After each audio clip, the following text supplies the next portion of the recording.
Social மீடியாவில் ஒரு movement தொடங்கியிருக்காங்க. Revoke red card, bring back Vijay பாரு. இது வந்து சோஷியல் மீடியாவில் ட்ரெண்டிங்லையும் போயிட்டுருக்கு. இப்போ நம்ம வந்து விஜய் சேதுபதிக்கு இன்றைக்கி சாட்டர்டே ஷூட் தொடங்க போகுது இல்லையா, இந்த வீடியோ அவர் கண்ணில் கிடைக்கணும். எதற்காக ரெட் கார்டு கொடுத்தாரு, அதுக்கே இன்னும் நமக்கு பதில் கிடைக்கல. ரெட் கார்டு எதுக்காக கொடுத்தாரு அவரே சொல்லிட்டாரு.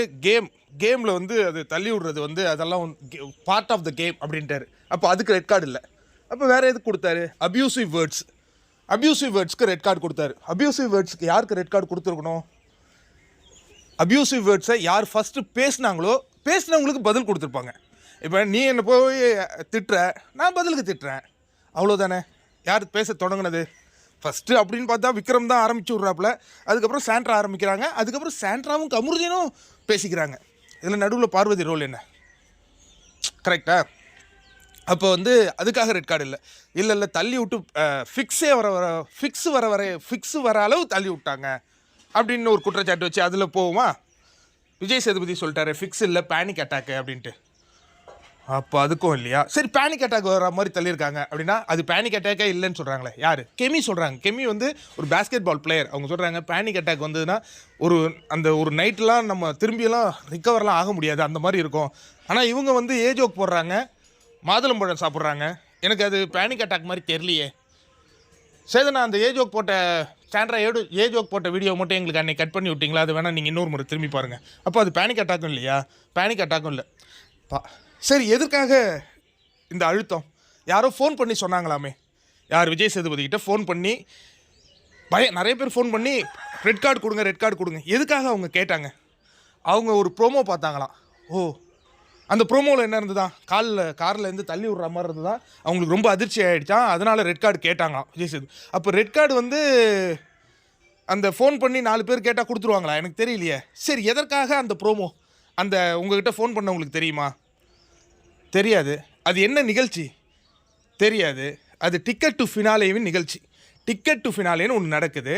அதனுடைய கடைசி டாஸ்க்கு. எல்லா டாஸ்க்குக்கும் 9 மார்க்கு, இந்த டாஸ்க்குக்கு ஜெயிச்சா 12 மார்க்கு. அப்படி இருக்கும்பொழுது ஒரு 5-6 பேருக்கு வெற்றி பெறுவதற்கு வாய்ப்பு இருக்கிறத போராடி அவங்க ஒவ்வொருத்தவங்களும் ஒரு ஸ்ட்ராட்டஜி பயன்படுத்துவாங்க.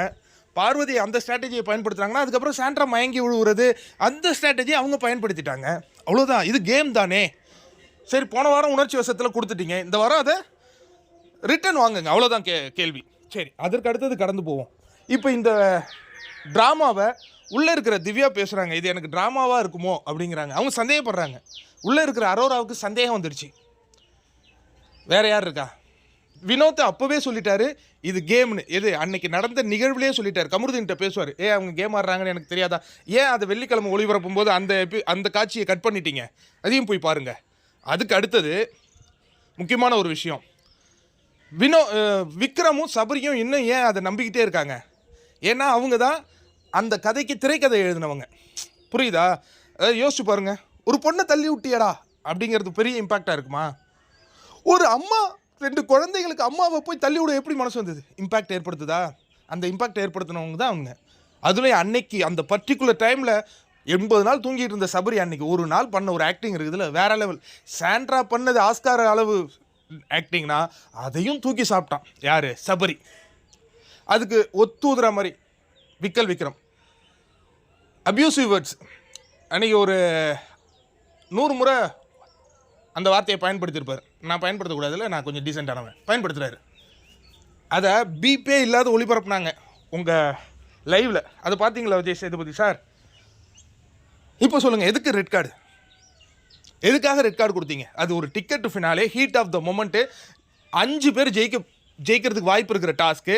அது எதுவுமே தெரியாத எவனோ ஃபோன் பண்ணால் எனக்கு அழுத்தம் கொடுத்தான்னு வந்து பண்ணீங்களே. ஃபோன் பண்ணி அழுத்தம் கொடுத்தவன் எல்லாம் இது வந்து ஒரு கேமா? ஐயோயோ, நாங்கள் ரியல் லைஃப்னு நினச்சிட்டோன்ட்டு போஸ்ட்டை டெலிட் பண்ணிவிட்டு ஓடிட்டானுங்க. அதுக்கு அடுத்தது உங்கள் சினிமாவில் இல்லாத சண்டை காட்சியா, ஆக்ரோஷ காட்சியா? இது ஒரு ஷோ தானே ஃபஸ்ட்டு. இது என்ன வாழ்வியலா? அது ஒரு ஷோ தானே.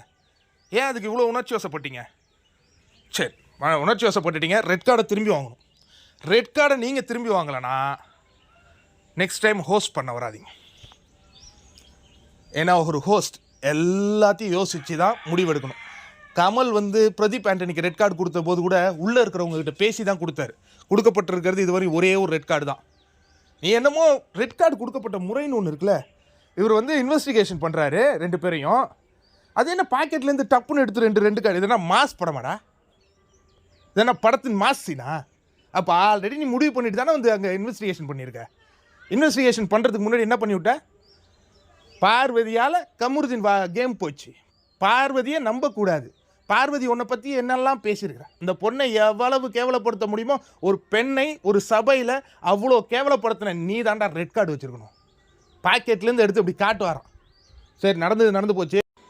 நான் ஒரு உணர்ச்சியில் இந்த குரேஷி, ஜாக்குலின்னு, சௌந்தர்யா இவங்கெல்லாம் போட்ட ட்விட்டரில் பயங்கி, மஞ்சரி இவங்கெல்லாம் திடீர்னு ஏன் ட்விட் போடுறாங்க எனக்கு தெரியாத, நான் வந்து ரெட் கார்டு கொடுத்துட்டேன். அப்புறம் தான் நானும் போய் நிறைய நிகழ்ச்சிகளை பார்த்தேன். பேனிக் அட்டாக் வந்தவங்க ஏஜோக் பேசவே முடியாதுன்னு டாக்டர்லாம் சொன்னாங்க. அப்போ தான் எனக்கும் தெரிஞ்சுது. நான் அதை கொஞ்சம் வாபஸ் வாங்கிட்டு போயிட்டீங்கன்னா உங்களுக்கும் சமூகத்தில் நல்ல மரியாதை இருக்குது, அது அப்படியே மெயின்டைன் ஆகிடும்.